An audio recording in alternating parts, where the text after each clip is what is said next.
Welcome, ladies and gentlemen, to Rodeo Time, the podcast. I've got a very special guest today, Mr. Greg Gravy Coker.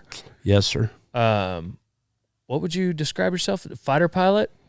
Attack helicopter pilot. Attack helicopter pilot. Yes, sir. Not a passenger helicopter. Not a passenger helicopter. This is one with guns on it. Yes. We're knuckle draggers. Yes. Yes. So, yeah, pretty intense stories that we get to hear in this podcast. We've done a couple military podcasts, and they're a big hit with you guys. So really enjoy getting to talk to some of these patriots and hear their story and why they go in, what happens when they are in, and what they're doing when they're out. And what Greg is doing while he's out is he's wrote this book, Death Waits in the Dark, 6 Guns Don't Miss. Yes, sir. And he explains the title. He explains some of the things in the book. And so check it out. 100% of the proceeds go to veteran nonprofits. Yes, so even if you don't feel like reading it, if you don't read a lot of books, you could still purchase it and know that it's gonna help out veterans. Yep. The book, though, what percentage of it do you think is stories? What percentage of it is like motivation? What percentage of it is, I mean, do you kind of cover it all? Yeah, I cover it all. Your story. Sir. My story. And it's the story of our tribe. It's not about me. It's about the guys I worked with. Okay. Yeah. Yeah. So the most of the story is just why you're in for those. Sir. Yeah. You were in for 22 years. Yeah. The book covers from 2001, so from 9/11 to about 2008. Gotcha. Yep. Yeah, pretty intense time in our country. So you can only imagine some of the stories you're going to get to hear. You've also got an Audible version? Yes, Audible and Kindle. Did you read it? I read the story. Yeah, I did. Did you add anything in the Audible version that you... No, sir. Occasionally, sometimes when they do the Audible, they're like, oh, I should have said this. Yeah. Well, the very beginning, it's an A8 shooting miniguns. So it really wakes you up. Yeah. Gotcha. You're like, what the world was that? Right. Yeah. Yeah. It's a pretty significant sound. I'm sure military people recognize it pretty well. They replay it and replay it and replay it. Yeah. Gotcha.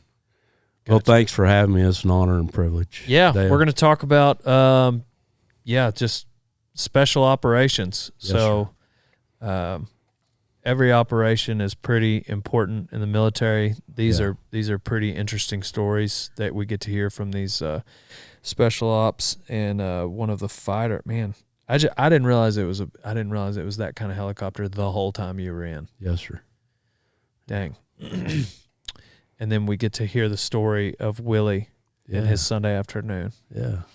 Yes, sir. So thank you for joining us this episode of Rodeo Time Podcast. Check out DaleBrisby.com for the apparel line Rodeo Time. And now on to the podcast. Rodeo Time. Gotta get her on down the road.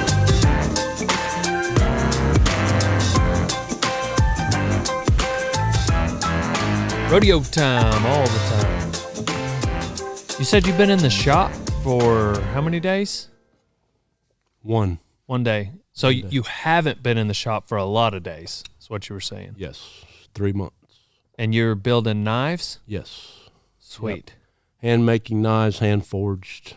Yeah, handmade knives. Gotcha. Hand forged. Forged. Yep. What, have you always been into making knives? No, I just started, and I've always wanted to do it for years and years. I've got several buddies that are world-class knife makers. Of course, they're always poking me, like, hey, man, you need to do this. But I've got a good background. I used to shoe horses when I was young, so I learned to, forge shoes, hot shoe.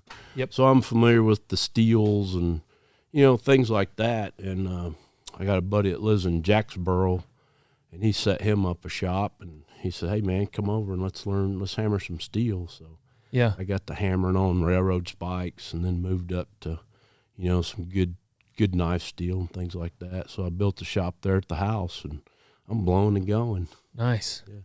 How many have you made? 8 total. Nice. Pretty fresh. Yes. But you got a bunch of orders. Yeah, I've got, I've got over 100 orders right now. They look pretty professional for only having made 8. Yeah, that's what I'm told. Yeah, I'm told that I guess I've got a knack for it or a good eye for it. But I really enjoy it, the science and just getting in there and heating steel and hammering it. Well, I thought about bringing you on the podcast just because, obviously you just had a book come out and pretty interesting story, but we've had, has it been 3 military guys? Roundabouts, probably. Yeah, Ross, 3. Stephen Pace, and Paul. Yeah, so 3, and those, that's something people are super interested in. Really? I think stories, great. Yeah, stories. they do well. Like we get a lot of downloads, a lot of listens on just military type. I think it resonates with our demographic. Like rodeo cowboys, absolutely. Just ranching everyday cowboys, or people that the same kind of people that appreciate those lifestyles also tend to be relatively patriotic. Yes. And they appreciate the freedom. Military. Yeah, freedom. Mm-hmm. Yeah, freedom. That's a good word for it. Freedom. Good core values. Mm-hmm. Yeah, I'm kind of, in my values, and I tend to favor the freedom side of things. So, anyway, I've always said that, I don't know, I think that it's hard to find rodeo cowboys that don't appreciate the military and what this flag stands for, but I don't know, standing on the back of the chutes when the national anthem plays is a pretty serene moment for any rodeo cowboy, just because I believe that we get to live the epitome of freedom, a free lifestyle, just because, we go where we want, we sleep where we want, we eat where we want, we're rodeoing, and you drive up and down the road all over the country, and you'll find yourself in Fort Madison, Iowa, or Kissimmee, Florida, or, Cowtown in California, and you're just, wherever you want to go, you go rodeo, and you get to do this event that kind of stirs your adrenaline, but with that event, there's a certain level of passion that comes behind it, like it's not just a pickup football game with your buddies, there's more. Passion is really the only word for it. Yes. And, anyhow, finding yourself on the back of the chutes and knowing that the only reason we're able to do that, where they're not able to do that in other countries, is because of what servicemen and women have done, and really those who built the country, and founded it as a democracy and capitalistic. I don't know. Freedom, baby. Freedom ain't free. Death waits in the dark. 6 guns don't miss. Yes, sir. So, tell us about this book. How long have you been wanting to write it? Well, it took me probably 15 years to write the book. And I started a journal on 9/11 that day. And I was in the 160th Special Operations Aviation Regiment, and I flew the AH-6 Little Birds. It's an attack helicopter. And, so I had, from 01 to 08, I had a really good outline, because I wrote in that journal every day, every mission. How long had you been in the military prior to 9/11? Oh, goodness. I came in 86, so that was 01. 14, so pretty good. Yeah, 14, too many 15 head years.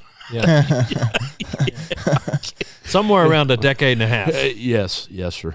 Yeah, and I'd never been in combat, and it's kind of like the analogy is, and that we use is, imagine a pro football player. All he does is practice, never goes to a game. Dang. So, he never gets to test his skills, and there's no greater test than combat. Man against man. But so 01 hits, you journal till 2008. Yeah. And And I retired and just got busy with life and, taking care of family and making a living. And then I had a fellow approach me. Well, I went through New Mexico a few years ago, stopped by an old buddy of mine. He was a Delta Force operator, and he was a writer. So we set up all night, literally, and he was asking me about I got shot down in 2004, and that's kind of what I'm famous for, I guess. It's one of the few Night Stalkers that have been shot down and survived.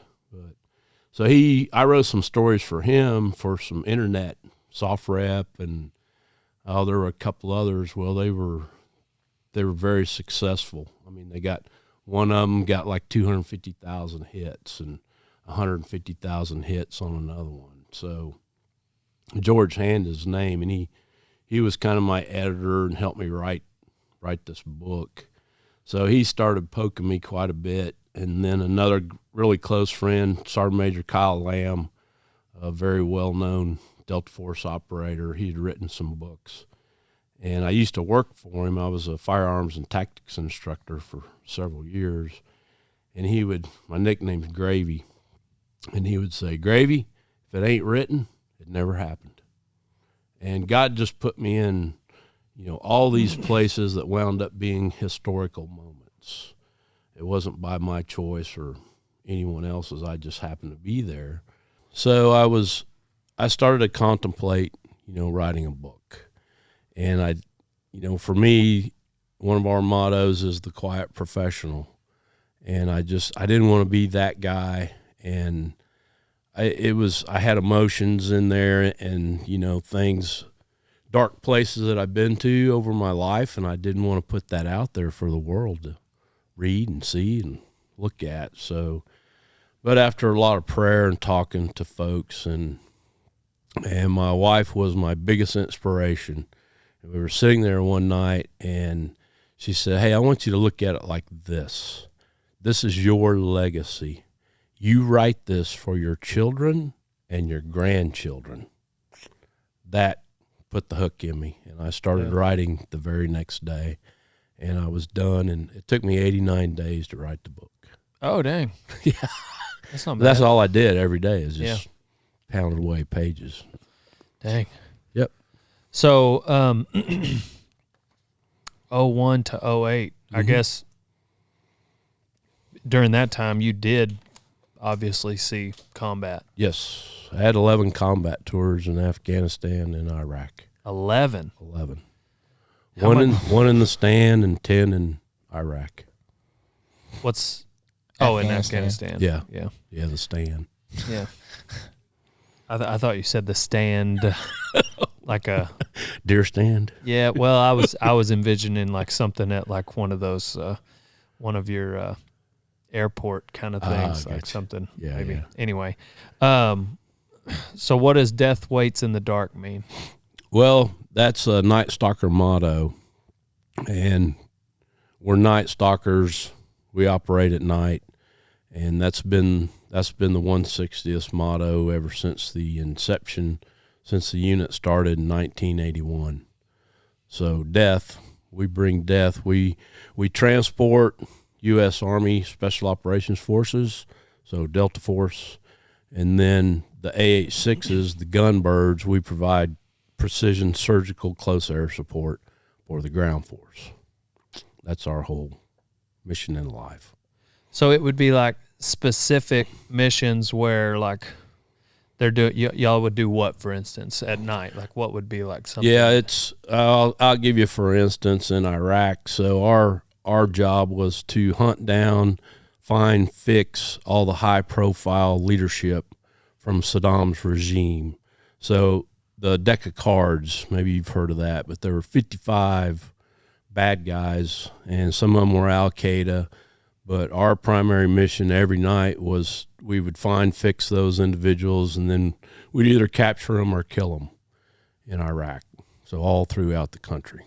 And this is stuff where, when you say like it was an attack helicopter, so like, were y'all getting out of the helicopter? No. Okay. Mm-hmm. So nobody got out of it? So y'all would just like, I mean, like this helicopter Delta guys would like ride on planks. Yeah. Yep. Yeah, right. Yep. There's another. So the AHs, the attack helicopters, are B company. The MH6 little birds are A company, and they're the little birds with planks on the side.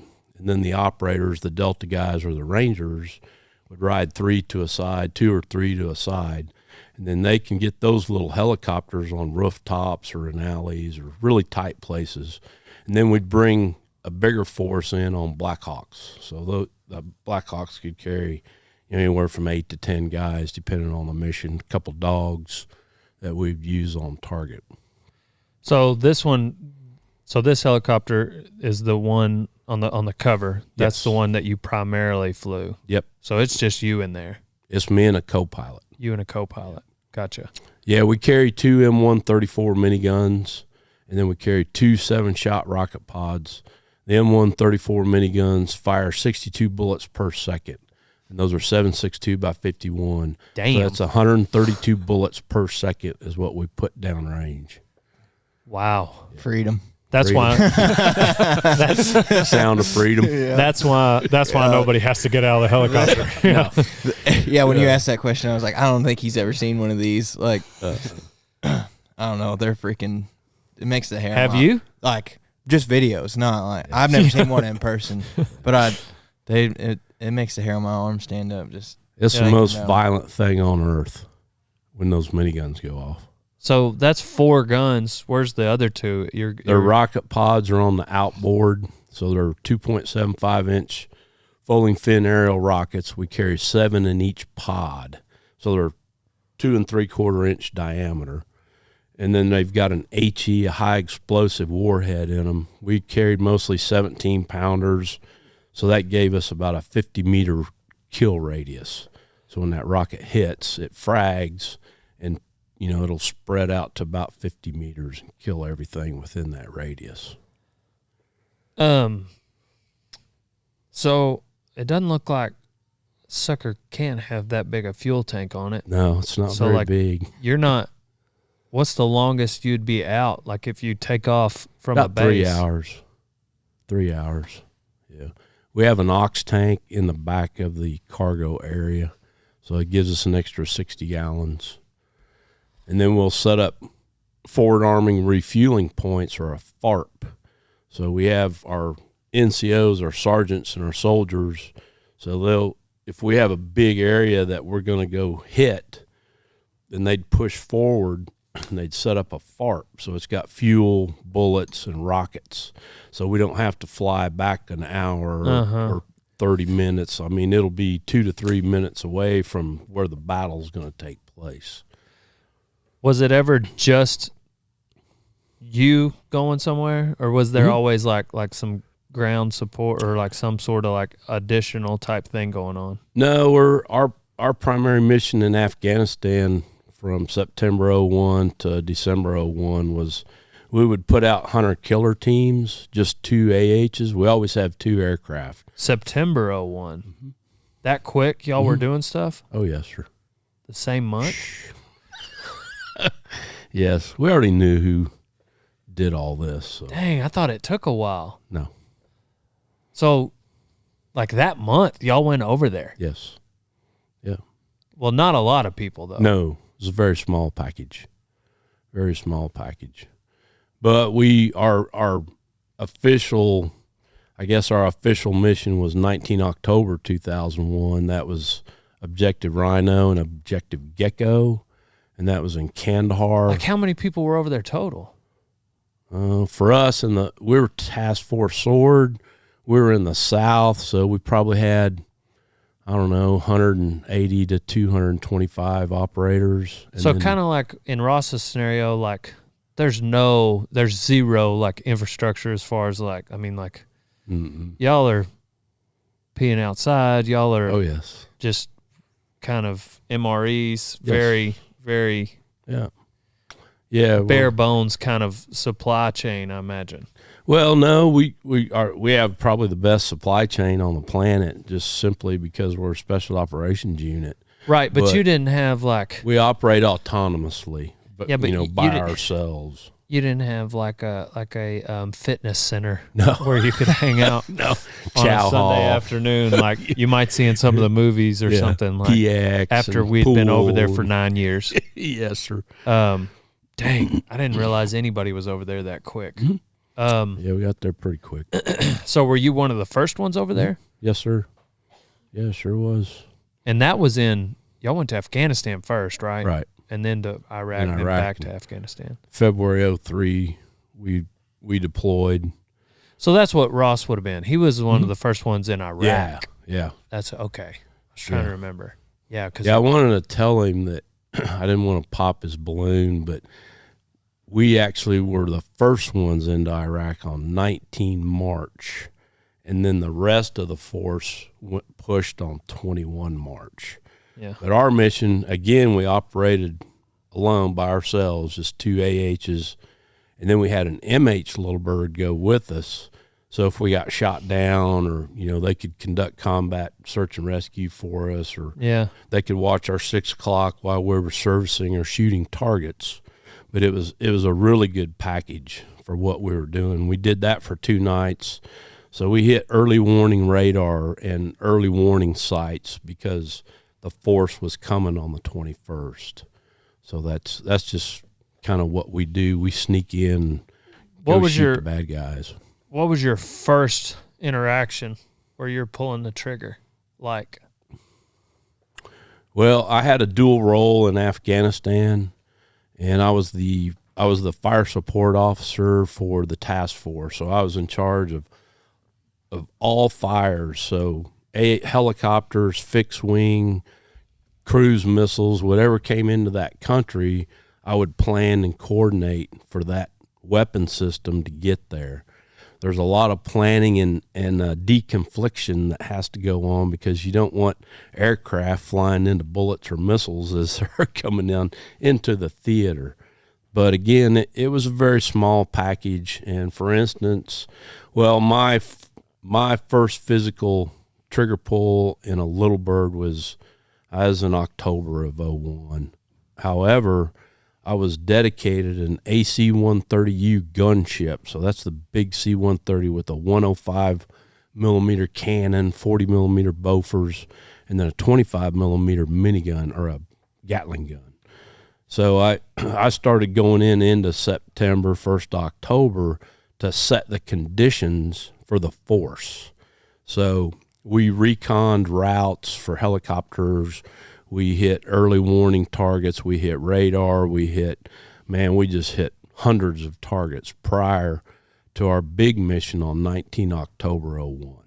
So, right. So I'm thinking you've been in the military 15 years. Mm-hmm. Like that's just all you know. Yep. It's within a month of 9/11. Mm-hmm. So even, if you're 3.5 years old or older as an American, you're still pretty pumped up. Yes. Whether you're on the left or the right, whether you everybody was in agreement. Yep. We need to shoot the shit out of some people. Yep. We were angry. Yeah, everybody was pretty angry. But so I'm saying, in addition to the fact that you'd been 15 years in peacetime, what was it like that first interaction? Yes, you're going through. You've been training a lot, so I'm sure your training kicked in. I'm sure you weren't nervous about executing, what you were supposed to. But just I don't know. It feels like no matter how much you train, that would be a pretty surreal moment. It is. I get your question now, but yeah, I was scared to death. Really? Yeah. Oh, we all were, like a room full of long-tailed cats in a room full of rocking chairs, Yeah. But we're the best trained aviators, gun pilots on the planet, bar none. And we would talk about this after we got back. But for me, it was, it was slow motion is probably the best way I could explain it. It was like frame by frame by frame. There's the target. And we looked at everything and we talked about everything as a target because that's what we know. And that's how we were conditioned to fight and to shoot. When we train, there's live people running on the ground. We we shoot live ammo. I mean, there's just no enemy out there when we train to, shoot and destroy. But on my very first mission, I'll never forget it. Now, later on, it affected me. It affects everybody because, and me being a faithful Christian that, I got to think about that. I was like, man, I hope God doesn't get mad at me for doing this, Yeah. Because we would go out and, man, we'd whack 200 or 300 dudes a night. Damn. Easy. And, and if it didn't affect you, then it was time to go see the doc. Right. And probably go somewhere else. Right. But, it was a frame by frame instance for me. I see the target. Was the first interaction that many people? Well, there were probably about 8 or 10 dudes. Because I was about that'd be a heavy first evening. Yeah, that first night we probably killed 8 or 10 is still. Yeah, we probably killed 300 bad guys that first night in the helicopter, and that's shooting them with our rifles. That's dropping hand grenades on them. That's using the aircraft. I mean, whatever means we have, we would utilize to engage the enemy. So, dang, it's just blowing my mind how quick after 9/11 this is all happening. Like, I can only imagine, like, you guys are like, there's probably never a more American-type patriotic feeling that you've had than a month after 9/11, you guys are seeking redemption. Yes, sir. And we did. We did. God, that's heavy. Yes. Like, where all you guys just like, you get back and you're done for the day or whatever, or done for however long you've been going, and you're just like, oh, the we're doing work. Good. Adrenaline, yeah, like, yes. You don't need to eat for a couple days. You're just high on adrenaline. Yes, yeah. And that's tough on our bodies physiologically, especially after, there were several of us that went 8-9 years doing that. Every night after night. Yeah, 11 tours. It's not like it wears on you, man. 1 or 2 interactions. Yeah. So, I've this is just simply an analogy.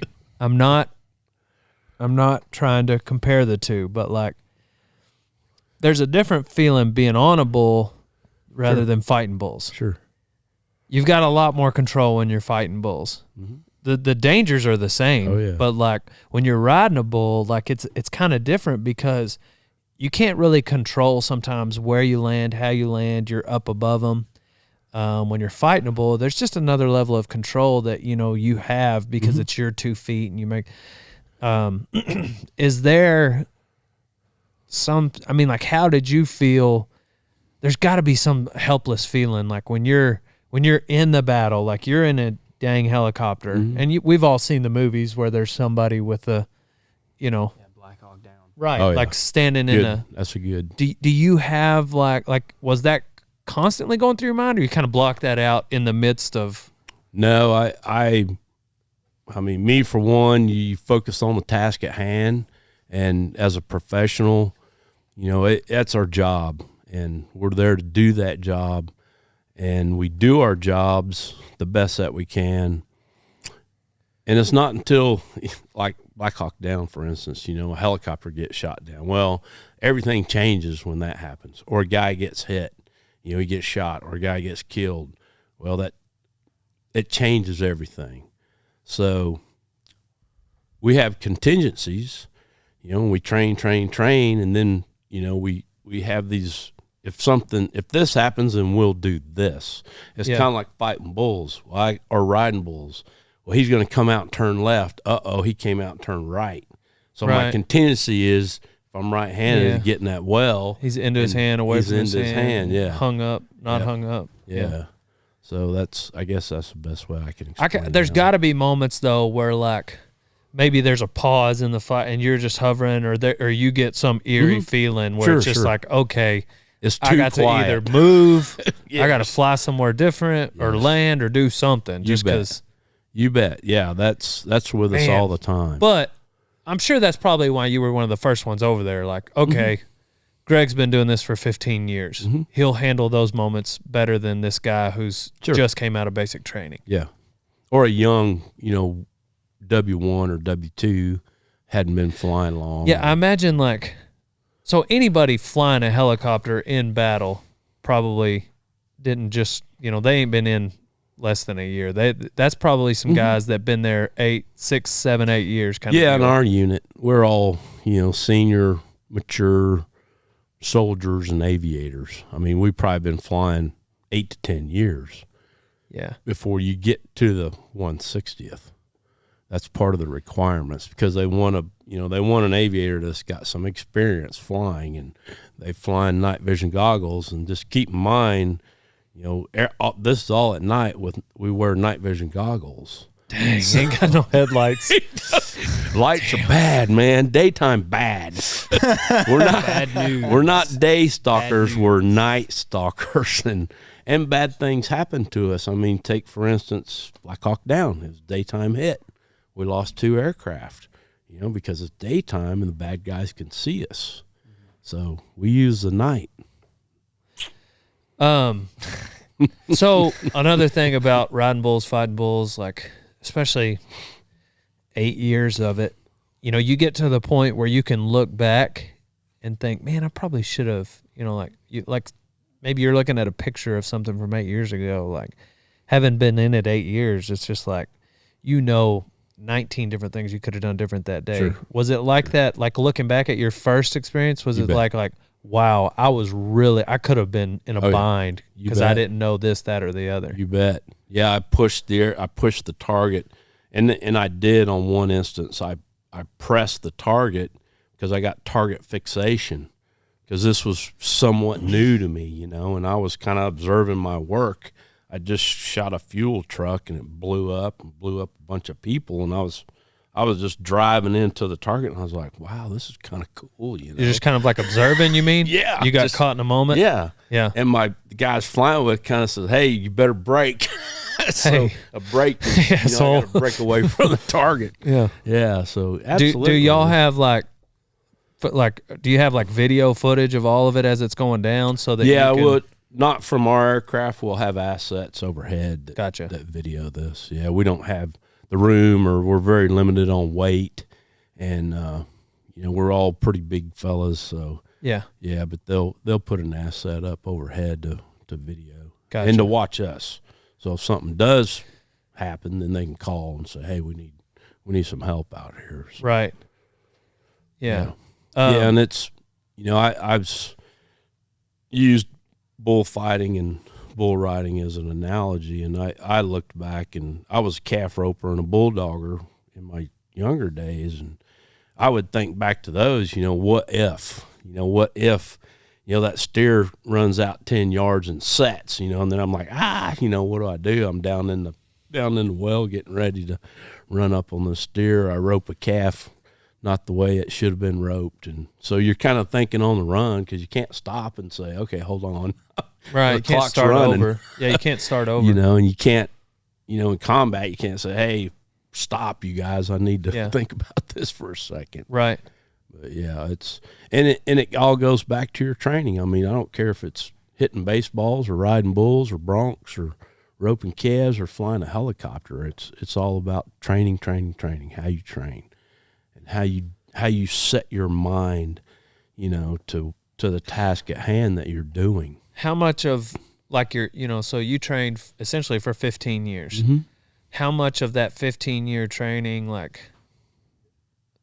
is there a part of you is how much of that saved you in an instance where it's man, if they'd have had me out here at year 6, I wouldn't have been ready or something. Was there an element of that where it's Absolutely. just you knew that, and they probably knew that too, and that's why they sent you. Yes.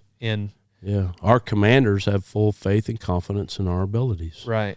They know that we will, one, do the right thing, and do the job that we're trained to do. On the other hand, though, and which is a point that Ross brought up, which was a really good point, when all you guys go in there, special forces or not, nobody had really seen wartime. No, none of us.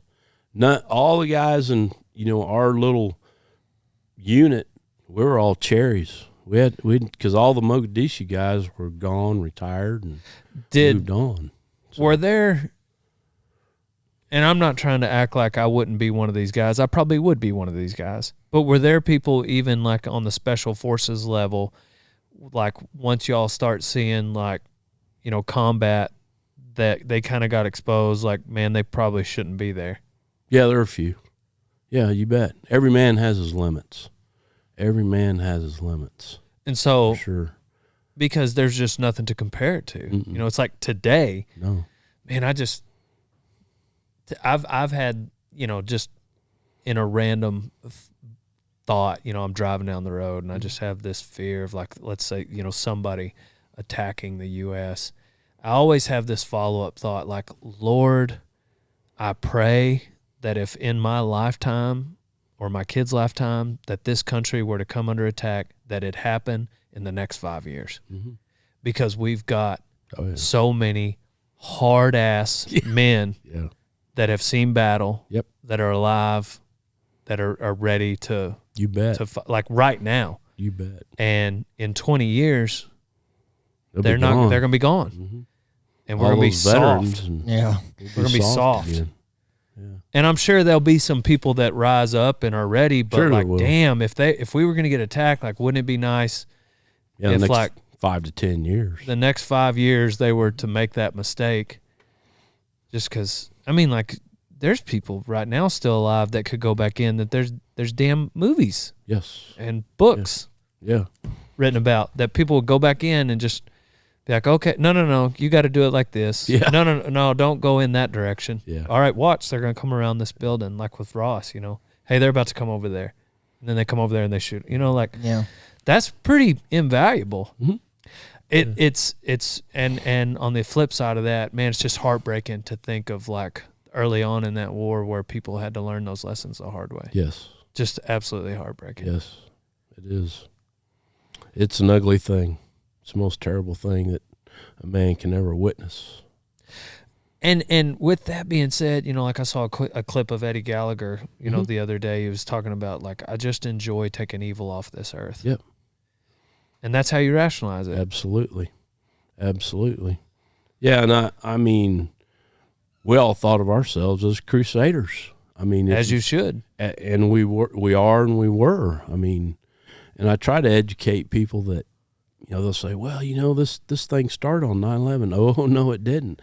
It started in 1096, in the 11th century, when the King of France sent the Templar Knights to Jerusalem to protect the trade routes against Muslim terrorists.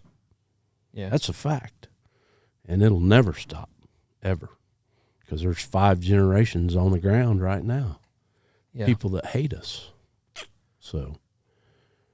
yeah, it takes some dedication. Yeah, it just happened too in a Jewish synagogue. Yes, and right here down the road from us. Yeah. So, yeah. Dang. So you did end up on the ground at one point. Mm-hmm. What happened there? I don't want to reveal too much of the book, but yeah. Well, it was a daytime mission. Go figure. And some special operations guys had gone out, and I'll keep the story short, but well, you don't have to. They had So this was in 2004, and we were fighting in Fallujah, Amaria, which is south of Fallujah, about 15 miles. So Ross is there? And Ross during this time? Yeah, you bet. 03, 04, 05. For those of you listening, we did a podcast with my traveling partner, college roommate. His name's Ross Sherrod.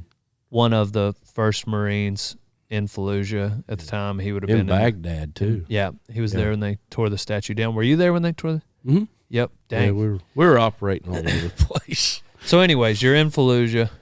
Yeah. So we hit some targets in Fallujah on the night of the 18th, and got some intel off of those targets. There's some other bad guys we were looking for. So one of them was supposed to meet in Fallujah at a house at 10 that next morning.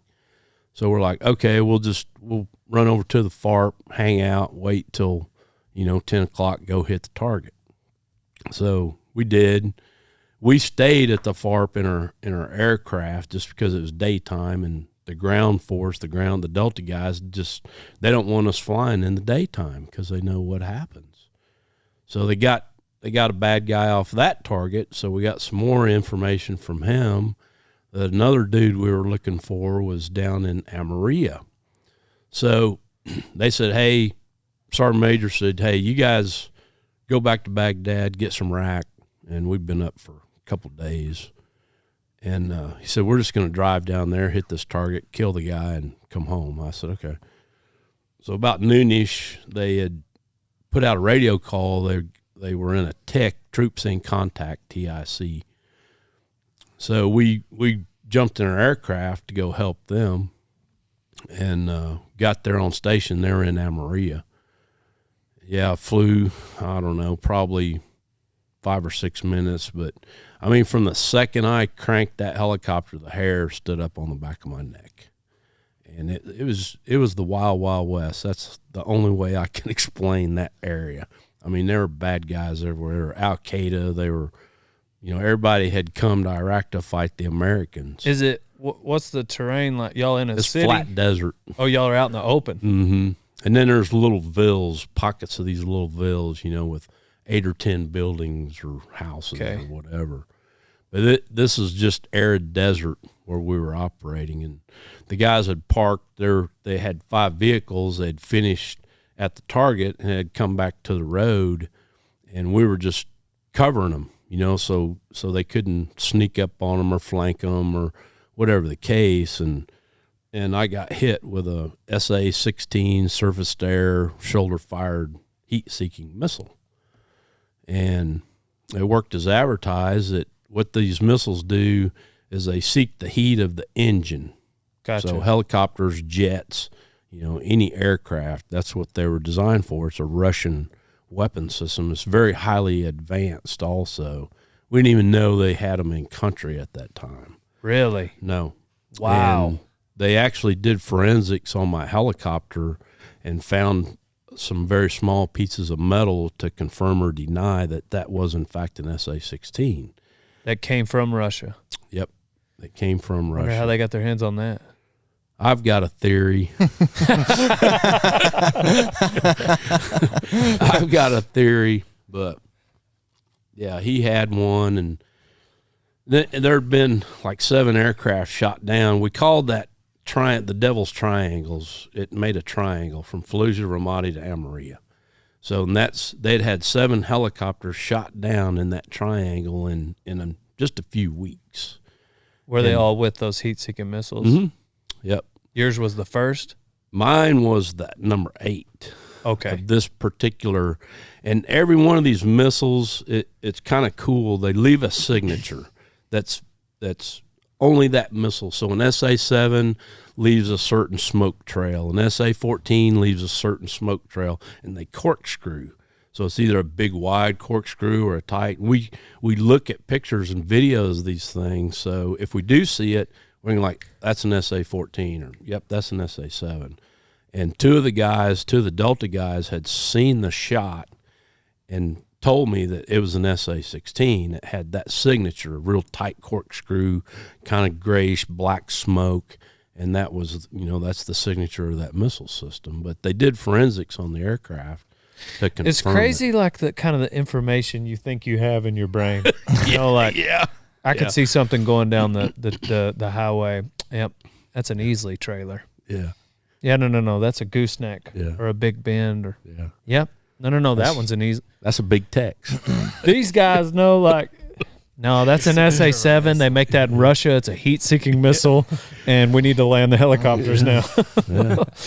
Dang. So, anyways, they see that it's an SA-16. They see they know it's an SA-16, then they see it hit my aircraft, and it hit the engine. The engine caught on fire, and of course quit working. And it gets real quiet in the helicopter when your engine quits working because it's time to go to work. And as an instructor pilot, in a helicopter, you can't eject or, we don't wear parachutes or anything, but you conduct a maneuver. It's called an auto rotation. And what you do is that you keep the main rotor moving at RPM, And it's just a powered off landing, kind of like in an airplane. If your engine quits, you just glide, go to the field or a road or a runway and land. So this is your first time to actually do it? No, I've done thousands of auto rotations because I was an instructor pilot, so I would teach that maneuver. It's your first time to do it in combat, I guess. Yeah, real. Yeah, it's my first time. Oh, gosh, the engine's out. Right. And then you get all Because I guess these, y'all can shut off the engine and practice it. You bet. But this You is can roll the throttle off. But if something goes wrong, you can turn it back on maybe. Yeah, Gotcha. you just roll the Okay. throttle up when you're done screaming like a girl, Yeah. Ah! But at this point, you can't roll throttle back on. Oh, no. Gotcha. No, it's How gone. high up are you think? I was 165 feet. Pretty high. Yeah. Pretty high. I was doing 65 knots. I was in a climbing right-hand turn. Winds were out of the north. Did you know it was coming when you were? He shot me in the back. That back shooting sound gun. So there's not like in the movies like where it goes to beeping? Oh, all kinds of bells and whistles go I'm saying off. before it hits you. No. We don't have any early warning. Gotcha. So anyways, Because we fly at night. We're supposed to. So now all of a sudden you're going down. Yeah, so I entered an auto rotation, and I was coming down. There's really not a whole lot of time at that height. We figured it up. It was like 3.8 seconds from the time the missile hit to the time I touched down. Oh, And yeah, close distance, very fast. Yeah, you're landing right there. There's no gliding and looking 3.8 seconds. 3.8 seconds. Wow. And then Is there so there's a world within, you've got to execute training in under 4 seconds to survive this landing. to live. Like there's not a world where it's just like you can just let go and you still live. No. You don't execute properly in Or 3.8 eject. seconds. Right. You're dead. You're dead. So you made it. Yep. Touchdown. It was beautiful.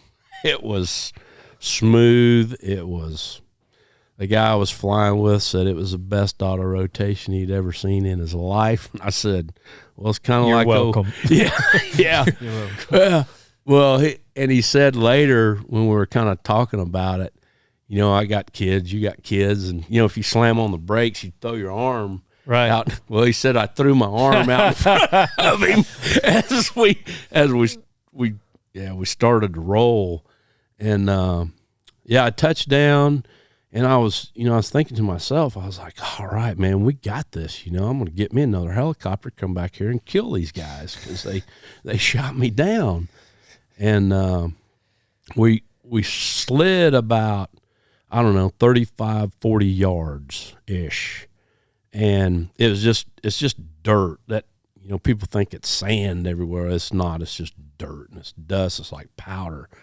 So the cockpit had just filled with dust, and I couldn't see. And I never will forget. There's funny things you think of and you remember. And again, it was from the time that missile hit, that adrenaline, best drug on the planet, by the way, it hits. Well, it was frame by frame by frame. Everything slowed down to, it's hard for me to explain it other than like watching a video clip or an old movie, and it's click, click, click, click, Yep. everything. You've probably experienced it riding bulls or broncs or whatever, maybe a car wreck, or that adrenaline starts going and your brain starts going 1,000,000 miles an hour. And we slid, and then, I'm thinking to myself, I'm like, all right, man, I got this. This is going to be okay. And we went down a bit of a slope and slid into some soft dirt. And then you guys are familiar with Mr. Murphy, right? Mike. Mr. Murphy. So Mr. Murphy raises his ugly head, and I remember the helicopter coming up, and I'm kind of just pushing back in the stirrups is the best way I can explain it. I used to ride colts and break horses, and that's all I could think about was like, whoa, whoa, whoa. And it just kept going, going, going. And we rolled end over end 3 times. It knocked both of us out. And I came to, and the aircraft was inverted. It was upside down. It was on fire. But I kept hearing this popping noise, and first thing I thought of was popcorn. And I'm like, what in the world? And then I was like, oh crap, that's the ammo cooking off in the ammo cans right behind me. I was like, okay, I got to get out of here. So I crawled out. My first priority, and I could hear the guys, the other AH was engaging targets. The Delta guys were just getting it on, engaging targets, and they were suppressing that building where the shot came from. But security of the aircraft, so I kind of hobbled around, limped around it to make sure nobody was coming up, because another first thought was Black Hawk down. Okay, little black helicopters down, here they come. We got to get ready. And we were both pretty busted up. The guy I was flying with, he had a broken back. I had broken my neck, my back, both shoulders dislocated, both knees blown out, head injury. I'd hit the door frame so hard it cracked my helmet in the crash sequence. So I kind of got gathered up, and again, training kicks in. So adrenaline, training. So I grabbed my rifle. I told the other guy, I said, hey, get your rifle and meet me over here, because we were inverted. So we're trained to meet at the 3 o'clock position. So out to the right or out to the 9 o'clock position, because you don't want to get in front of the guns or the rockets, because you don't know, rocket may take off or a gun may fire. So it's a safety factor. So I just pointed, and I kind of did my sweep around the aircraft, and make sure we were okay. There were nobody coming to get us. And I kept looking back, and the other guy was just hanging in the aircraft. And I was like, doggone, he's got to get out of there. So I crawled back in, and I said, hey, you got to get out right now. I mean, it's on fire. I'm not kidding. And so I went back out, kind of took a knee to assess my body. And then I looked back, and he still wasn't out. So I crawled back in there, and I crawled into the aircraft. I reached up, and I grabbed his seatbelt latch, unbuckled it. Of course, he hit head first because we were upside down. And I think he kind of came to then. He was like, hey, he had blood all over his face. So I'm like, oh, man, did he get hit, or, did he hit something in the crash sequence? And our aircraft has a bad rep in a crash sequence that the shoulder harness won't lock. So guys will kiss the cyclic. They'll hit the cyclic with their face. So I thought that maybe that had happened. But what had happened, he bit through his tongue in the crash sequence. I mean, it was halfway, too. And I was just like, oh, dude. And so I grabbed him, and I pulled him out of the helicopter, and it was fully engulfed at this time. And we set up about 50 meters towards the Ville, and there was, gunfight going on. And I told him, I put him in a prone facing north, and I got on a knee facing east, because that's where the Ville was about, 300, 400 meters away. It wasn't that far away.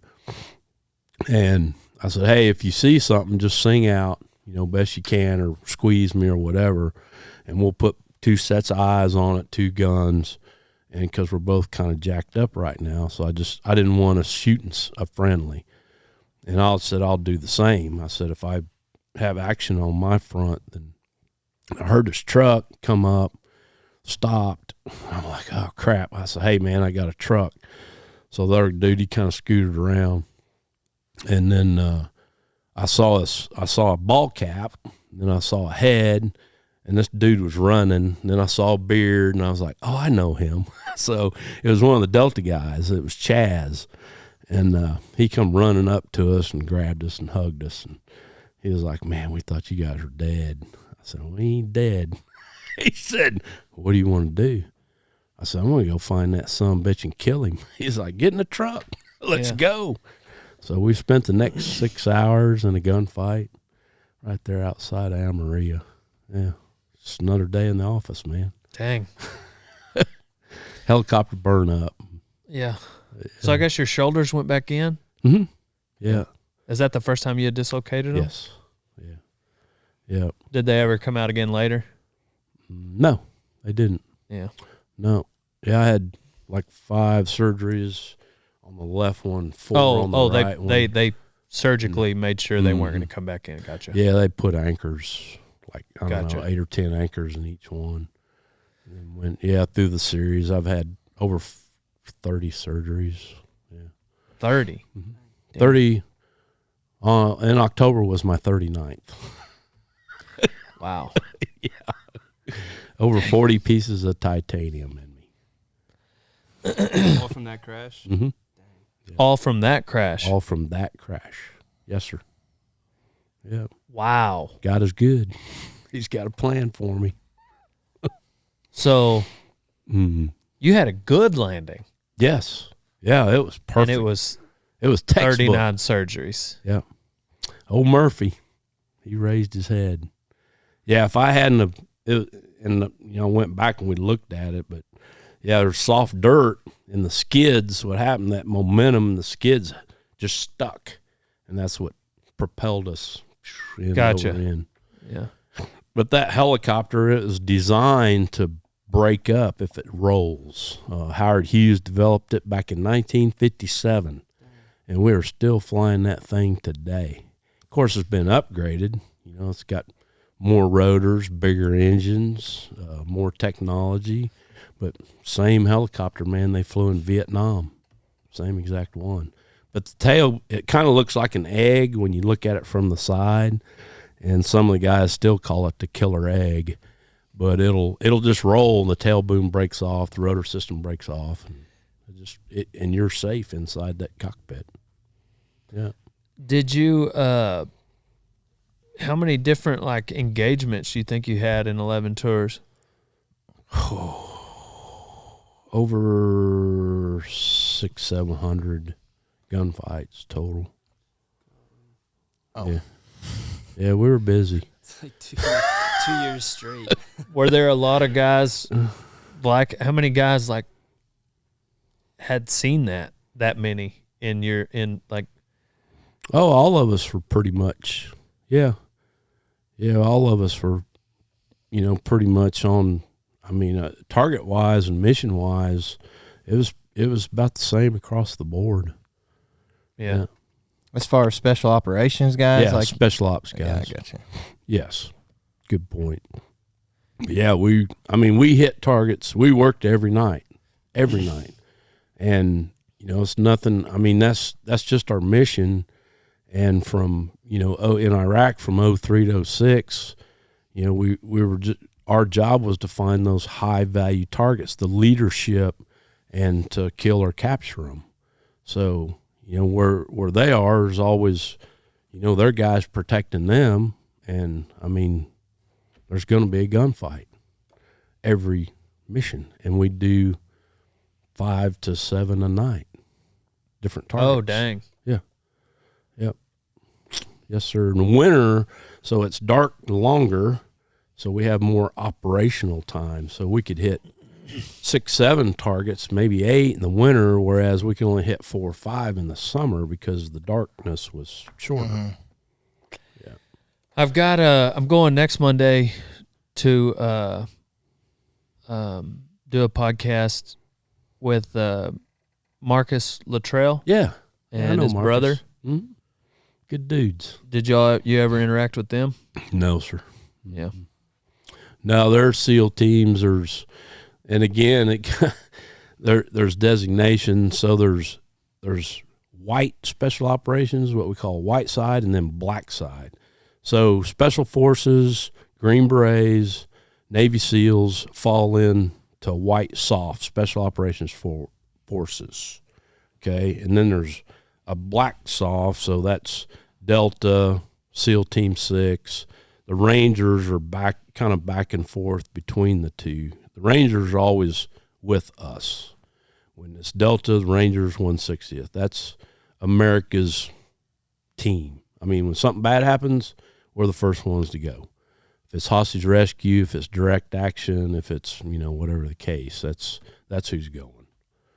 So that makes up.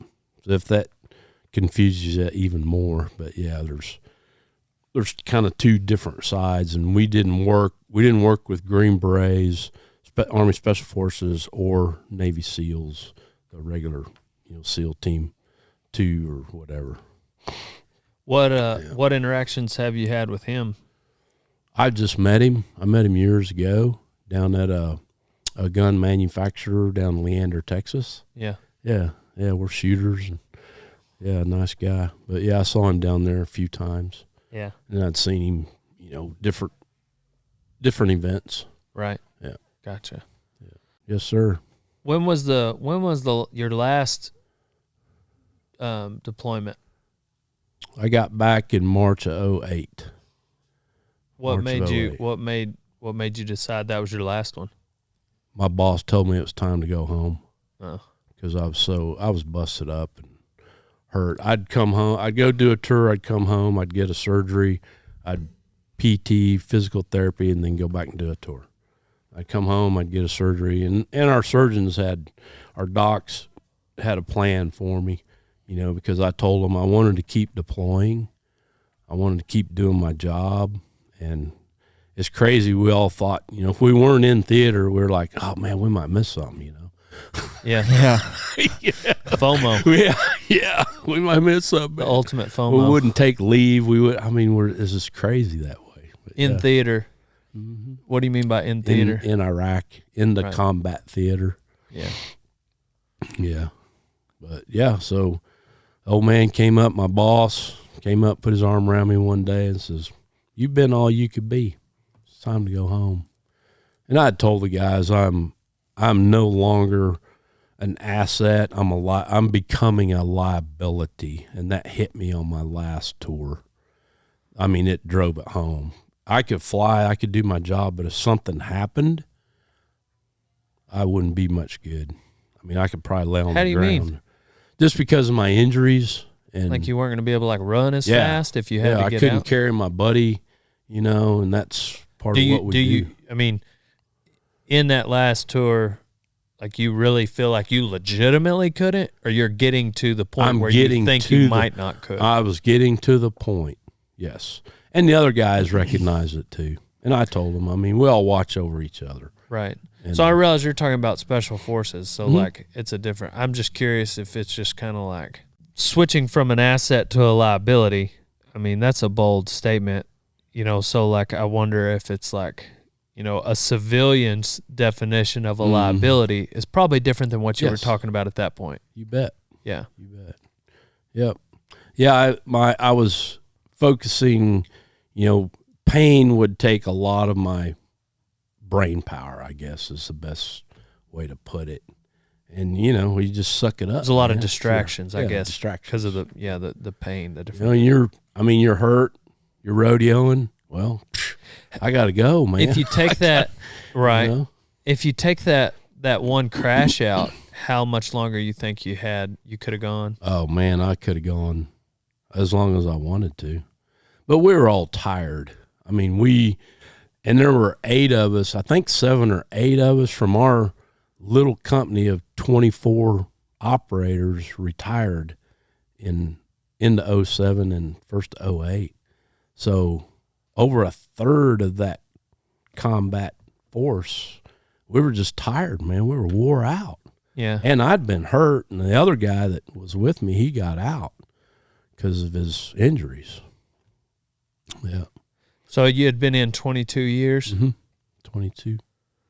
Yes, sir. How old were you when you went in? I enlisted when I was 25.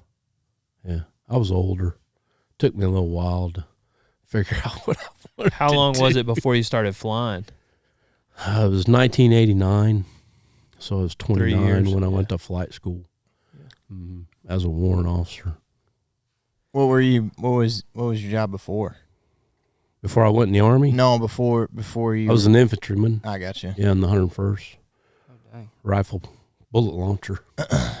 How often does something like that happen where you get to, like where a guy goes from infantry to flight school or something like that? A lot of guys do for the warrant officer program in the Army because you don't have to have a college degree. I got like Air Force, Navy.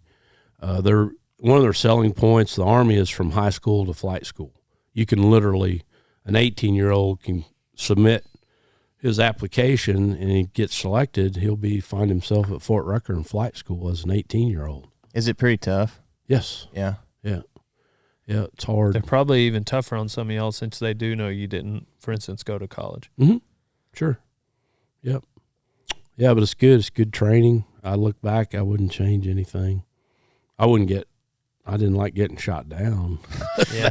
That kind of hurt. Yeah. But no, 39 surgeries. Mm-hmm. So you're very familiar with like the. I've got a room there in South Lake. Golly. Yeah, it's all good. It is. What was it? You got what? Great surgeons. Yeah. Great surgeons. What?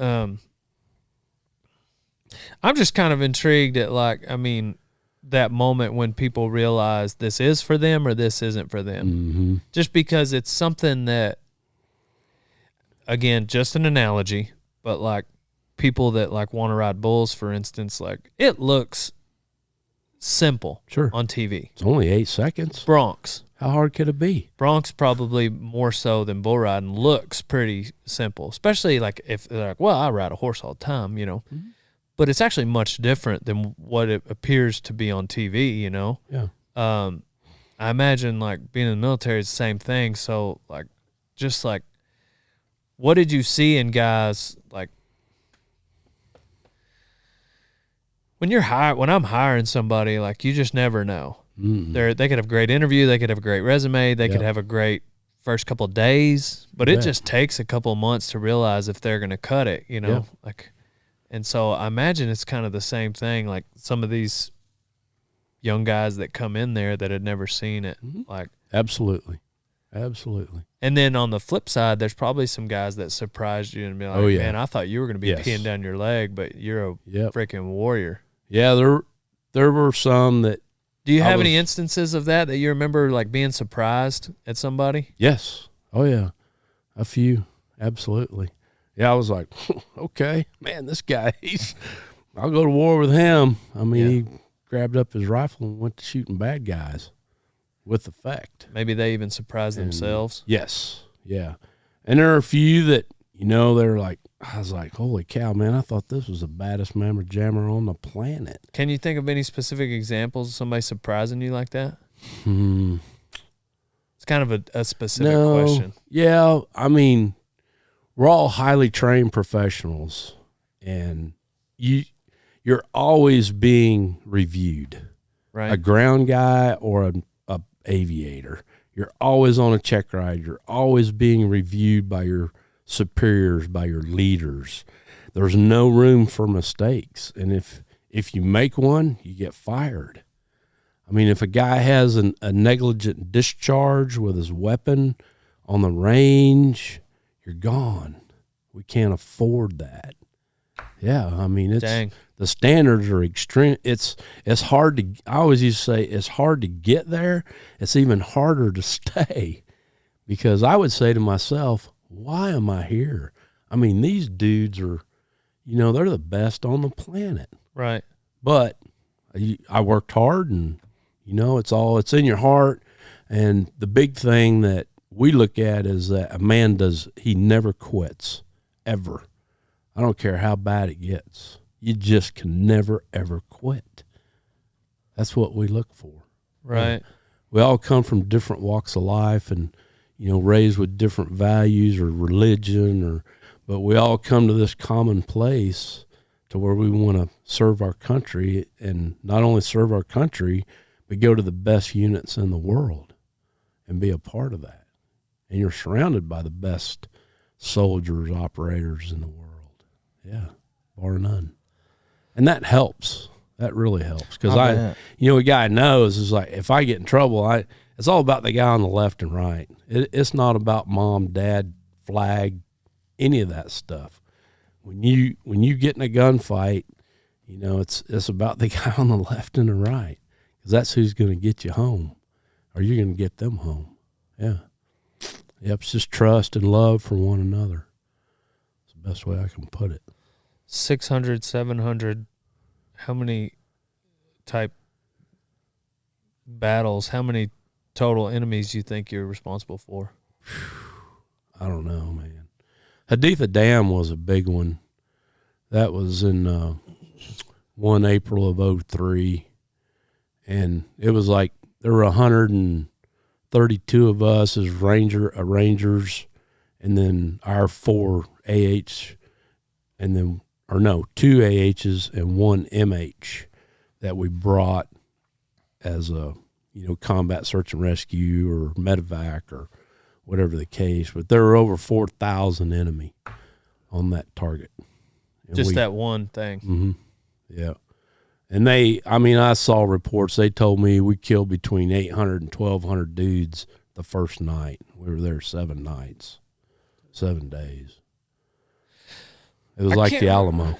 I can't remember the movie, but there was a movie about I can't even remember the actor's name, but he was like the IEDs or whatever, and he was a Hurt Locker. Hurt Locker. Yeah, Hurt Locker. I've never seen it, but man, it's good. It's intense. Whew. So were there any like special jobs like that you like? Well, I guess you didn't haul people. Mm-mm. Gotcha. No, we only haul, the special operations guys. That's it.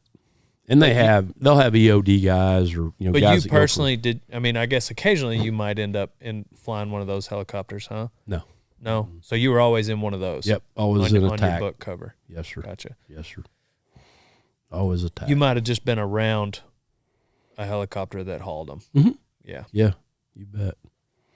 But but you never interacted with some, I don't even know what other specific jobs there. That's like a specialized thing. Oh, yeah, it is. Like, that's probably not something anybody is just like, I'm going to go do this. You probably, they've got my utmost respect, man. That's an intense put on situation. A suit and go walk up to 500-pound bombs or. You talk about like make a mistake. yeah. You're like, and you're oops. fired. Like, they don't have to fire you. They don't if have you make to a fire mistake you. there. No. Yeah, those you guys make a are mistake, something. you don't know else. it. You'll never know. Someone else's problem. Yeah. That's what my buddy told. He's an EOD guy, dive guy, and he said if you make a mistake, you don't even know about it. Yeah. That's true. It's someone else's Kind of problem.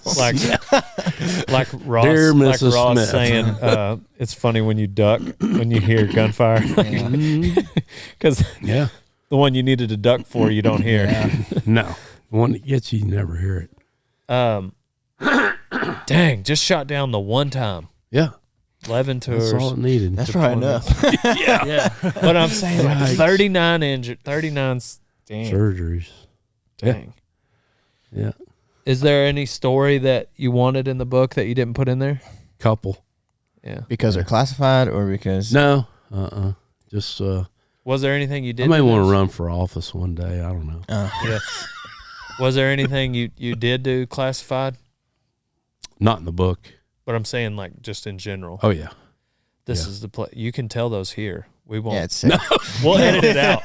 We'll edit it out. We'll turn the camera Blythe, we're gonna off. tell some classified stories. Just edit them out. Yeah. Dang, that's crazy. Oh my gosh, y'all! We're back. Yeah, I mean, like, Can't believe, Mr. Coker, FBI, we need to talk to you. How many of those? How many of those what? How many like instances would be like fall under classified? Oh, several. Really? Mm-hmm. Yeah, that's part of our. Did you know they were going to be that before you went into them? Yes. Yeah. Yeah. I guess the biggest one was, I guess I can put it out here, is how I got in the Army. It was a very kind judge. Gave me 2 choices. And that was back when they would do that. Oh, so this is the biggest story that wasn't in the book that you not the biggest classified. No. Here we go, boys. No. No, I won't. So talk you about had classified stuff. You had 2 different options. The judge said you can either go to Military or go to Huntsville. So is the reason Rodeo down there is the or Huntsville? Yeah. Dang. So that just hit you, didn't yeah, Huntsville. Like that's not. You don't just kind of go to Huntsville. No. Man, I would have been in the Army.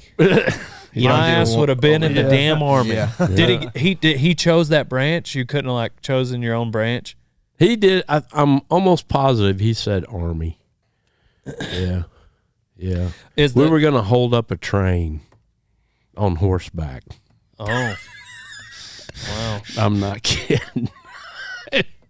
Good thing they caught you in the planning stages, huh? Well, we were on our horses on the railroad tracks when my buddy's dad was the sheriff. He got word of it and showed up with about 20 of his buddies. Did those 3 get the same thing the judge said? Yes. We all chose wisely. Yeah. Dang. Did they just do their 4 years and then they're out? Mm-hmm. Yeah. Another guy stayed. I was the only one that made a career of it. Yeah. But I came home on leave like 9 years later, and it's back when we had phone books, and I looked him up. The judge or the judge? I looked up the judge. He lived in Longview, had retired there, and I went to his house and knocked on his door, and screen door, and he came walking up, and he stopped, and he opened the door, and he goes, "The train robber." I said, "Yes, sir." And I sat there for probably 4 hours and chatted with him. And he told me, he says, "I knew you boys. I knew you had it in you, and you just needed some guidance." Yeah. So we had researched it. Hadn't been done since 1939. We're going to be the first ones. 2 brothers just outside El Paso. Yeah, we'd be on every page, front page of the paper throughout the world is what we thought. We were young and Was dumb. it a passenger train or was it? It was an Amtrak coming out of Marshall. Wow. Don't tell anybody that story though. But that didn't go in the book. I was like, I might want to run for commission. Don't tell anybody that story. Like, take it out of the podcast. No, you can keep Oh, okay. It's on I think it's on 1 or 2 other podcasts I did. Oh, okay. Yeah. Well, that makes me feel better. They sucked it out of me. Yeah. What made you want to fly helicopters? I'd always wanted to fly. My father was in the Air Force, and when I was a very young kid, so I was around aviation, and then a child of the 60s and 70s, I watched the Vietnam War on TV, the helicopter war, and I just had an infatuation, I think, with flight. Yeah. They're cool. And especially helicopters. And really it was my only avenue to fly because I did not have a degree when I went in the Army. Yeah. So the warrant officer program, worked for me. So, Do you fly at all now? Yes. Yeah, I fly for Helo hog hunts. All right. That we do. That's pretty sick. Yeah. Yeah, we're having one here in Graham in March. 17th to the 20th, y'all should come out. It's good fellowship, meet some real American heroes, and we'll probably have 100 veterans, guys. huh? We take veterans. We killed over 400 pigs last year. Golly. Does it make you have flashbacks? Like, all right, we're engaging the target. No, I don't have flashbacks. I feel like I hate pigs as much as not as much as I hate Al Qaeda, but like it probably rivals. Yeah. I freaking hate pigs. I do man. too. Massive one. If you don't hate pigs, you have not driven through their hog wallers enough in your truck. Man, I had to get the front end of my truck replaced like 2 or 3 times. Or go fix fence. Golly. Miles of it. Looks like the moon. They just tear stuff up. It looks like that's what I try to explain to guys when they come.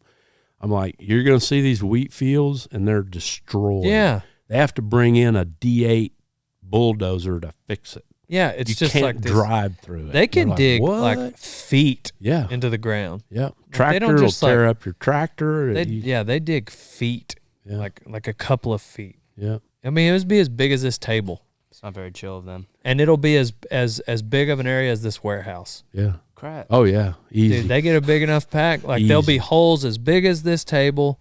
Yeah. Not like this deep, but like a foot or two. Yeah. Mm-hmm. And then all over this warehouse. All over it. In a night. In a night. That's how they'll eat. Like the roots, the bugs, the crap under the ground. They root. They're just gross. They're pigs. Bugs and stuff. Yeah. And that's why we just slaughter them.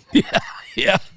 Young County loves it when we have our Helo hog hunt. It's like somebody running like a freaking like raising lambs or something, and then like you get some wolves or mountain lions, depending on where you got them, and they're just Eating slaughtering them, and then you just have this hatred for this animal that's just like, and then you get other people that just also like to hug trees, but are just like, why are you doing this? Yeah. Just be like, man, not natural.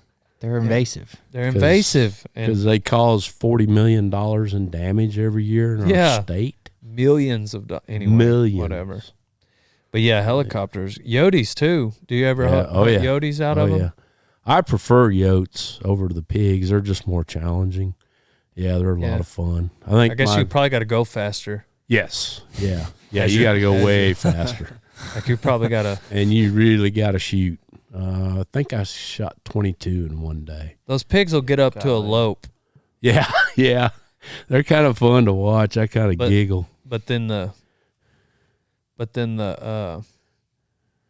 Yotes, they get to where they're zigging and zagging. They don't. Pigs run a straight line. Yotes, they're zigging and zagging and jumping and it's a lot of fun. I probably get more mad at Yotes now. Like that day, I've got a video out where the two of them followed me and Jordan horseback. I saw that. A couple 100 yards. That's crazy, man. Truck. They were hunting. Yeah, they were hunting. They were going to kill these baby calves. Yep. That's what they do. But I had need you a donkey. Yeah, a friend that. Well, the only thing is sometimes those donkeys will turn on the calves, and the donkeys will kill the calves. They'll kill the calves. I don't know when. I don't know. Maybe that doesn't happen that often, but like I'd heard of it, and I was like, well, dang. I'd heard it long time ago. I don't know how common that is, though.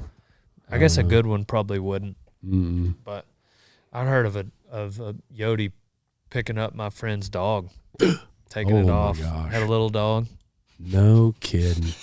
Goodness gracious. Dude, that would be one of the more disheartening, depressing, morbid things ever to watch. Yeah.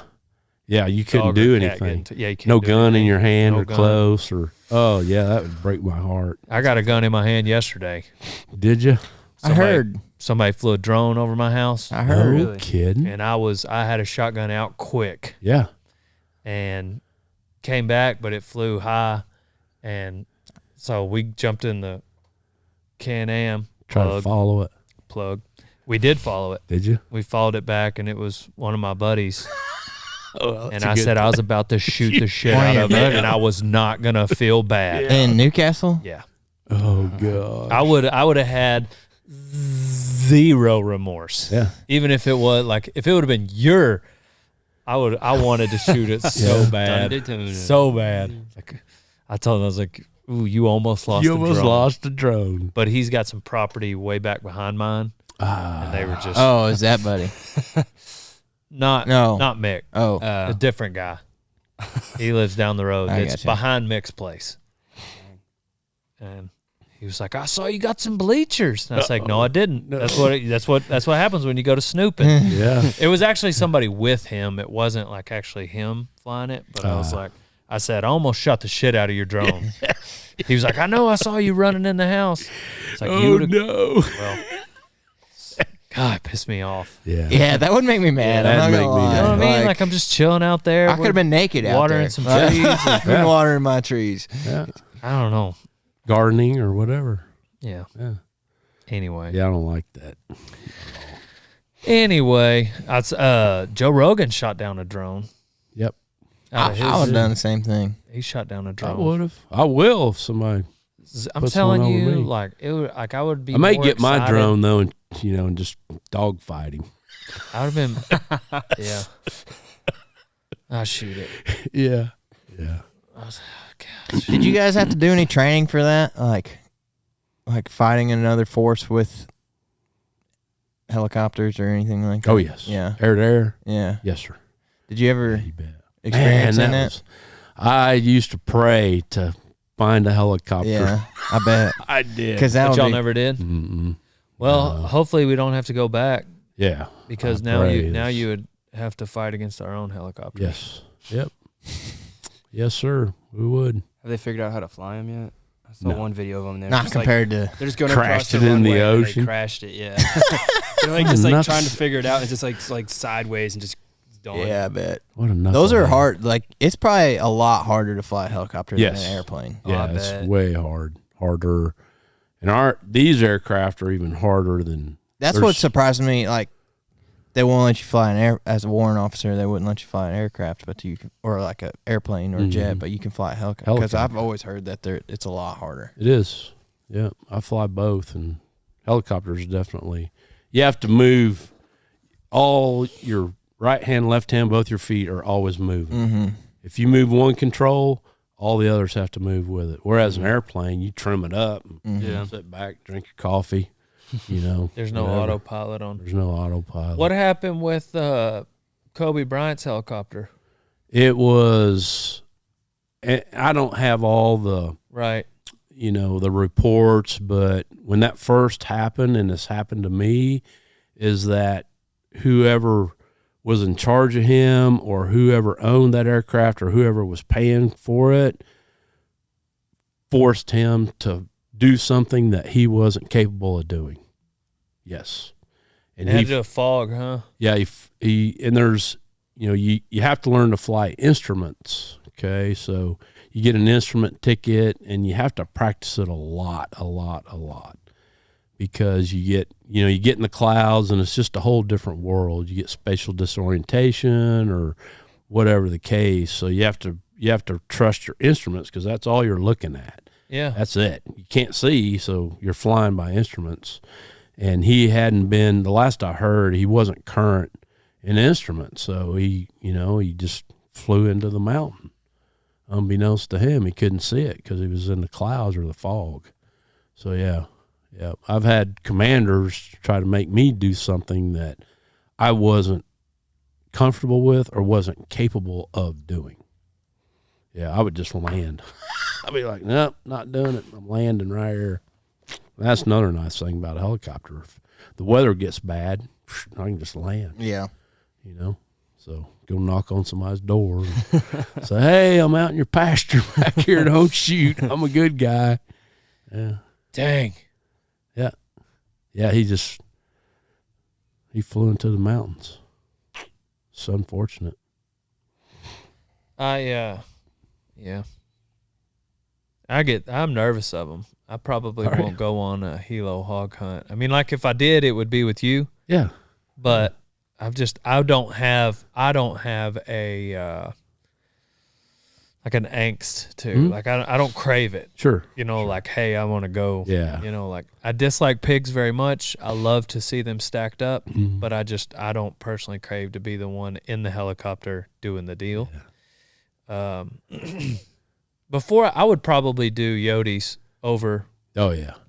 I would rather do Yotes. My camps, just because like I've got cows there. Like that would be a little more specific and close to home, pun intended. But like it would. I don't know. I don't necessarily crave getting in one. I appreciate those who do, but I just get nervous about stuff like that, like being a story or statistic or something. Understood. That's just why I don't. A lot of people do. Some people just don't have a fear in the world. There's just certain things in my life that I've kind of chosen my areas of danger and risk. Yeah, he'll get on a 2,000-pound bull. Yeah, like but he won't get in a helicopter. I'll fight a bull occasionally. I'll ride one. I'll ride broncs. But there's other. I can't remember what else. Like something else. Like with heights. Mm-hmm. Like there's this guy who's just like trying to convince us to do skydiving and like drive to Arizona and do skydiving, and he was gonna give us this discount. He's like, man, you couldn't pay me. Yeah. Like not at first. At first he was was just gonna like charge he us. was gonna charge us, and he was gonna let us film. I was like, oh, okay, so you're gonna make money. Yeah. You're gonna get a plug in my footage. Yeah. I'm gonna have to drive to Arizona. Get some That's the one advertisement. thing. Like, it's 2 states over. Yeah. We could find somewhere to skydive probably. Oh, yeah, Right. Dallas. County. Wichita Falls. If we we can talk to Greg. Yeah. It's not that. And number one, I don't want to do it. Yeah. Number two, I'm not going to pay you to advertise for you. Yeah. Number three, it's in Arizona. Yeah. I'm not going to drive. It's going to 2-day drive over there, 2-day 2-day drive. drive Kid back. was he kind of He kind of pissed me off. I'm not gonna lie. He did me And then on too. top of that, he was an a-hole. Oh man. But he came back to me probably 5 times. Wow. Like he would to these booths and the appearances, and finally it was just like, man, like there's very few things I crave. Like for instance, noodling is one. Yeah. Yeah. I'm gonna drive my ass to Alabama. Yeah, Like Alabama. that's fun, you know. Yeah. It's fun, and Jeff and Hannah are great people. They're fun to be around, but like noodling to me is like very interesting, and I just want to go do it. Rodeoing, but like I've got to the point where it's just like I'm not gonna drive to Arizona just Jump out just of an to like I don't have this list. I've got my own list, but it's for me. Yeah. I don't have a list of like my Instagram profile does not have to have certain, you know, like, all right, I need to have this for the gram. Like Dale has gone skydiving. That's not that thing for me, you know? And if I've got something in my life right now, it's because I want it. Yep. Like, I guess we're talking about more than just helicopters now, but like if I'm doing, like, I'm to the point where I've realized, like, I don't know. I'm not saying, I guess there were some times in my life where I didn't realize how much I was doing for other people. You know, for instance, bareback riding. It wasn't necessary. Like I wasn't doing it because I thought it was cool, but I got on bareback horses a little too longer than I should have. Not very long, but longer than I should have because I was nervous about letting my buddies down. Just because I didn't want to be a quitter. Yeah. And then as soon as I quit, none of them cared. You know, and I just like, oh yeah, like this is me and this is my life and I get to do what I want to do. Bareback riders, they take a beating worse than anybody, I think. Right, absolutely. I mean, I was around them years and I'd be like, oh, I don't ever want to do that. I can't remember what insurance I had at the time, but that one was that was the highest. No kidding. As far as like in rough stock, I'm sure that like a military person would have been higher than rodeo. But as far as like rodeo, when they looked at like who is most likely to get hurt. Yeah. In all the rodeo events, bareback was first, bullfighting was second, then bull riding. With this particular insurance company, Wow, I believe it it. was like bareback and bullfighting were 1 and 2. I'll be darned. But anyway. Interesting. Yeah, don't do things because for other people's approval. Yeah, no. No. So, anyhow, y'all got any questions for our man? I was just taking it all in. Yeah. I always thought it would be cool to be a pilot, Yeah.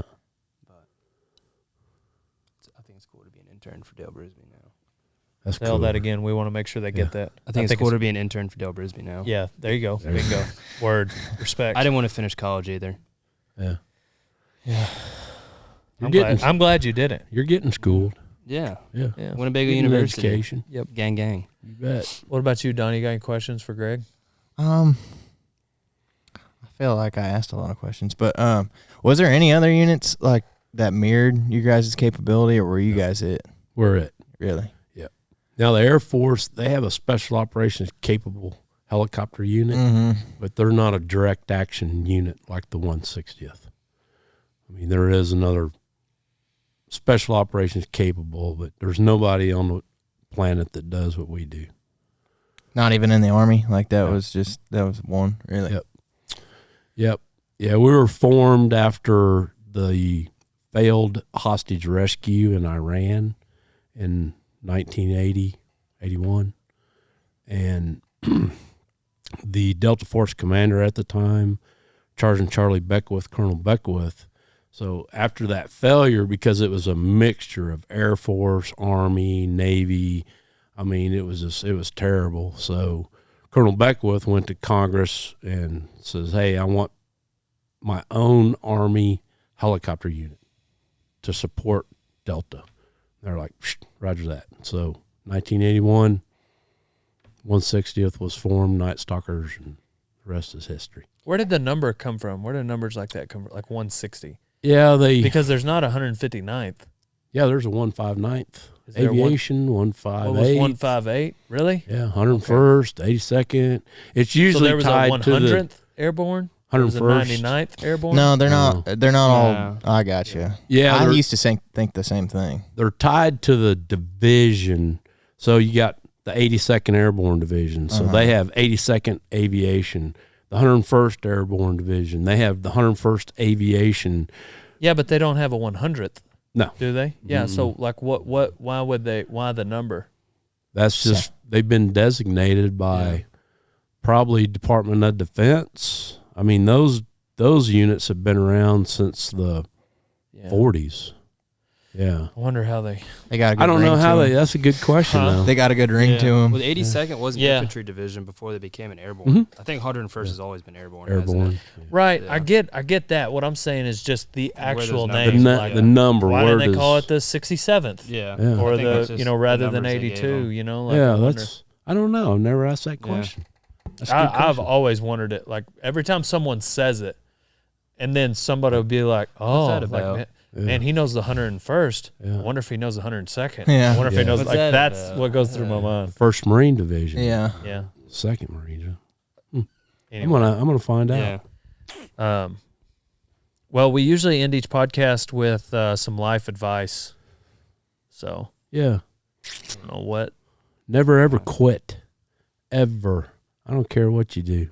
If you're digging ditches or riding bulls or you're a doctor, med school, whatever the case. That's kind of what I've lived by, and I was brought up by some extremely hard men, farming, ranching, cowboying, and that's what they always had said to me and taught me. And a few of them had been World War II veterans. But, yeah, never quit, ever.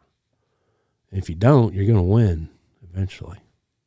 Yeah, that's what I tell most young men, and keep your faith, pray about it, and God's path is already laid out for you. So don't argue with him. Yeah. Yeah, when he knits us in our mother's womb, it's done. It's done. Yeah. What you got, Donnie? Take a chance. Columbus did. Yeah. There you go. Willie? Life's a garden, man. Dig it. Dig it. Make it work for you. Make it work for you. Yeah, you gotta Make put it that grow. part in there.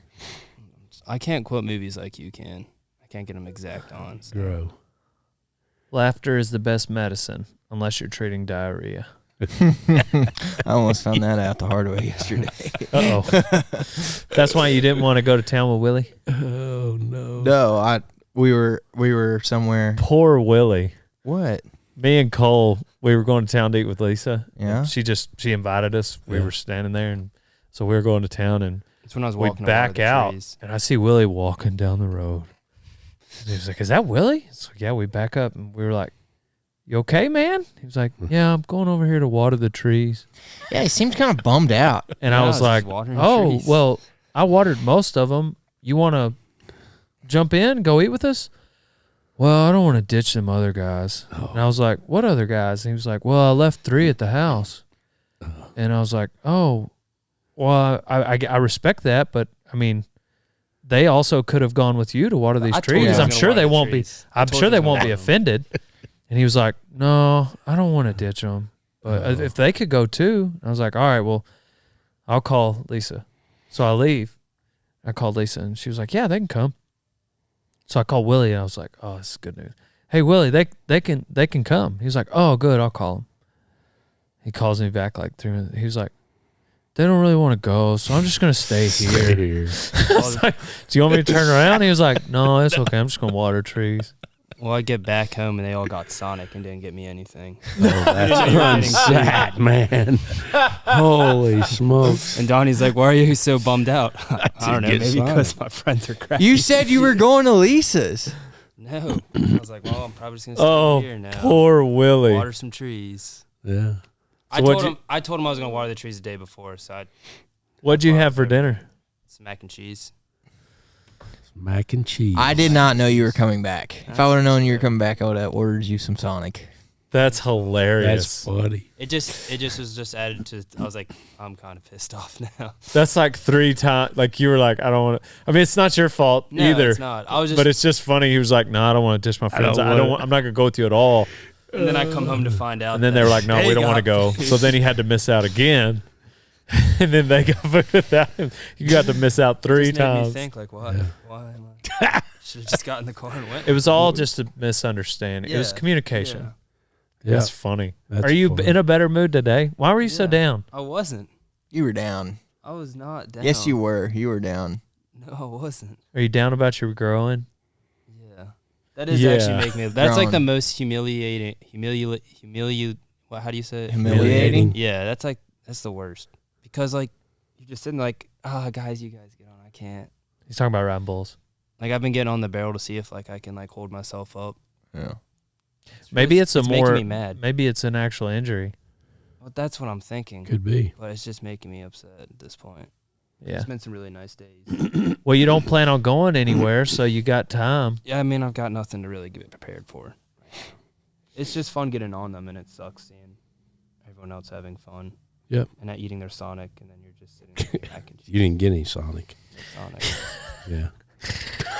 Oh shoot! You said you were going to Lisa's. Whatever, dude. You did. It's whatever. I'm digging my garden right now. All right, I'm cool.